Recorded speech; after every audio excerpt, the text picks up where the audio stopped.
Welcome to another movie plot and enjoy the memories. We open in the year 1905 at an Irish sideshow filled with no actual freaks. The troop leader Angus gathers a tent full of curious idiots for the unveiling of a zombie from the West Indies. He's just a carny named Bailey wearing false teeth and pretends to attack the barker before suddenly being entranced. The crowd follow him to another tent where Angus's bipedal girlfriend Lily pretends to be a mermaid with a fake tail and everything. She's kept in a giant glass tank and pretends to soothe the monster with her siren song until the gullible crowd leaves and we can see that she's just lip-syncing. The intoxicated Mr. Woolrich heard that a mermaid will be on display and returns after the show to discover he's been bamboozled. He seems relieved that Lily is a fake, so the couple feel bad for the old man and offer him a carriage ride home. Upon arriving at Woolrich's seaside mansion, they realize that he's not just your regular pisshead and has amassed a large fortune over his lifetime. He wishes only to warn them of the dangers of such a creature and speaks of islands where the grotesque fishwomen come from. Once a year they can grow legs and breed with humans, but Mr. Woolrich says that his wife was killed by one of the monsters. Naturally, the guests are skeptical of his stories, so they try to get out of there, but the old coot has one more thing to show them. Honestly not sure why, probably just because he's lonely, but Wooly reveals that he has the same mermaid that murdered his wife imprisoned. Angus sees dollar signs while looking at the potential sideshow attraction, while Lily has her mind read by the alluring captive. They offer to buy her and split the profits that they make from a tour of America, but Woolrich refuses. He says that he has better plans for her, so that night Angus waits for Lily to fall asleep, then sneaks out with some of the boys. He brings with him Bailey and another one of his partners in crime, Gifford, whose whole job in this circus is grifting from the crowd. I demand me money back! They visit Woolrich's mansion to try steal the mermaid, but 7 p.m. bedtimes mean nothing to this old man who comes out fully loaded.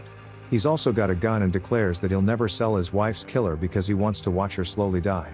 Fortunately for Angus, today's the day that Woolrich suffers a fatal heart attack, and I feel bad for Bailey, who thinks he just killed the old man. Despite the potential murder charges, they've come too far to give up now, so Angus steals the mermaid by putting a few tranquilizers in her. They steal all of the mythology lying around that explains the race of fish chicks and a journal of the homeowner, because why not?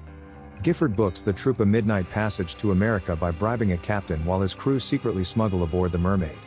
Angus convinces Lily that Woolrich changed his mind about the sale, and once everybody's ready, the troop sets sail for America. During their journey, Bailey remains downstairs to feed the mermaid, while Captain Dunn's led to believe the dangerous cargo is just supplies. While the creature refuses to eat human food, it shares a telepathic connection to Lily and gives her a big old flipper touch on the cheek. Lily then begins to have disturbing dreams of the creature killing Angus that blur the lines of what's real and what's not. One of the nights she runs into a crew member named Miles, who recognizes Lily from before her carnival days when she was going by the name Marianne.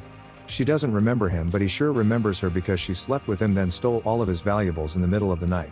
Since this was in London years ago, Lily pretends like it was somebody else and avoids letting this creep check her for an identifying mole. Now she has to worry if the noises at the door at night are some supernatural being or just plain old perverted Miles. One night Lily wakes from a nightmare by a commotion on the deck and Gifford with some bad news about the mermaid. The superstitious crew have captured her, trying to escape into the ocean, and threaten to kill her as well as throw the liars overboard. Angus cuts a deal with the captain to let him keep the mermaid, as it'll make them both very wealthy men once they reach America. Dunn agrees so long as his men don't get harmed, but it turns out Miles disappeared on that very same night and nobody even cares. That's why the mermaid didn't escape, as she ate Miles, and because of his blood alcohol level she was too drunk to reach the sea. When placed back in her tank and alone with Lily, the non-verbal mermaid reveals that she ate Miles by spitting out his ring. Lily tries to tell Angus about her unscrupulous past in London and how she thinks the creature killed the sailor to protect her. She wants to set it free, but Angus says that a mind-reading guardian angel is even better for the show than a mermaid. Lily eventually finds the journal from Woolrich documenting that the wife became pregnant at her old age, made possible by the creature's powers. Somehow Lily's libido is also increased, and she soon finds herself with morning sickness despite being barren until now. She reads on through the journal, then confronts Angus when reading a passage about Woolrich feeding people to the mermaid. He wouldn't just hand over a murder confession, so Angus admits that they abducted the mermaid after the old man had a heart attack. Lily suspects that the mermaid used her psychic powers on Miles to release her from the tank, but Angus thinks that's just crazy talk. Soon Captain Dunn receives his psychic marching orders from the fish girl and alters course towards the Forbidden Isles of the Mermaids. During the couple's lovemaking scene, the mermaid possesses Lily and tries to strangle Angus until she snaps out of it. Worried that the mermaid will do further harm to Angus while he's sleeping, Lily attempts to release their captive into the ocean. She waits until Bailey leaves his post, then unshackles the mermaid, who slithers out of her tank but doesn't want to leave. Getting up close to Lily, it begins to sniff her when Bailey returns, so she kills him and eats what she can to regain some of her strength. Hearing the commotion, the rest of the crew arrive and the mermaid takes a shot from Angus with a tranquilizer before letting out a near bleeding shriek.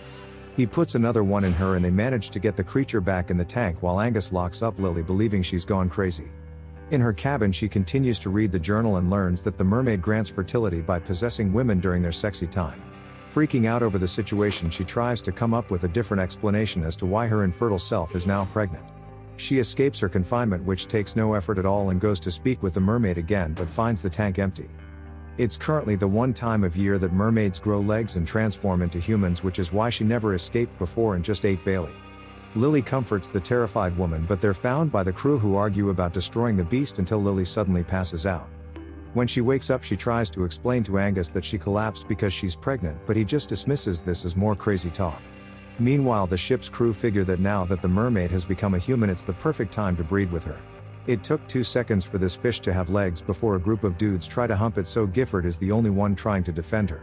The drunk captain isn't in it for the pleasure and is simply trying to kill the beast until Giffy and Angus intervenes to calm him down. They lock Dunn inside a room where he admits that the mermaid got inside his head and made him do things before taking his own life. As the ship approaches the mermaid's home, the crew realize that their captive took control of the ship and led them off course. Lily's getting her cleaned up after the beating and thanks the mermaid for allowing her to get pregnant, but asks her if the baby will be normal. Suddenly they hit large rocks surrounding the island that begin tearing the ship's hull as the mermaid returns to her normal fishy self. She then gives us a pretty smile before taking it a step further by completely transforming into a monstrous sea creature with razor-sharp claws. The mermaid is revealed to be the queen of her species and was entrusted with bringing back a large number of humans to feed her brood. The creature spares Lily's life, citing the baby in her stomach as the reason, before going on deck and slaughtering the entire upstairs crew. Everyone else seals themselves downstairs while Gifford tells Angus to give up on the tranquilizers as they won't work on this thing. He runs to the captain's quarters and switches over to real bullets while the mermaid makes its way downstairs, taking out everyone it passes. Luckily, Angus sees the shadow of legs at the door because Lily and her unborn baby were about 2 seconds from being blown away. Suddenly the queen bursts into the room, eliminating another uncredited man, so the group flee as their bullets have no effect on the creature. They discover the rest of the crew have all been killed during their final stand, so the ship is now just one big floating food chest for mermaids. Lily tells the last 2 survivors, Angus and Gifford, about what we already know, that the mermaid was just out here shopping for dinner. This is when Giffy gets all hysterical and instead of staying with the others, he runs upstairs saying that he's not waiting here to die. That's fortunate because up here he immediately dies to the mermaid, who makes her way back downstairs surprisingly slow. Lily's basically a human shield for Angus at this point and is just here for his emotional support since the monster doesn't even want her. Angus apologizes for trying to make a quick buck in America and says that he wishes they could have started a life together with a child. When Queenie breaks through the door, as locks don't work on this thing, Angus opens fire, emptying all of his bullets into the creature. It's all to no avail as it just impales him through the back with its tail when a distraught Lily runs out of her hiding spot. The queen gets all up in her face again but still doesn't kill Lily because of what she's carrying inside her belly. It just takes all of the corpses, including Angus, and throws them overboard for dozens of her mermaid offspring to begin feeding. 2 weeks later, a passing crew comes upon Dunn's ship adrift and they climb aboard in black and white for whatever reason. They find Lily, the only survivor, and bring her back to civilization, but she never answers their questions as to what happened to the rest of the crew. She does this to honor the queen for sparing her life, and we jump forward until Lily's daughter's now grown up and possesses the glowing red eyes of a mermaid. And the movie ends.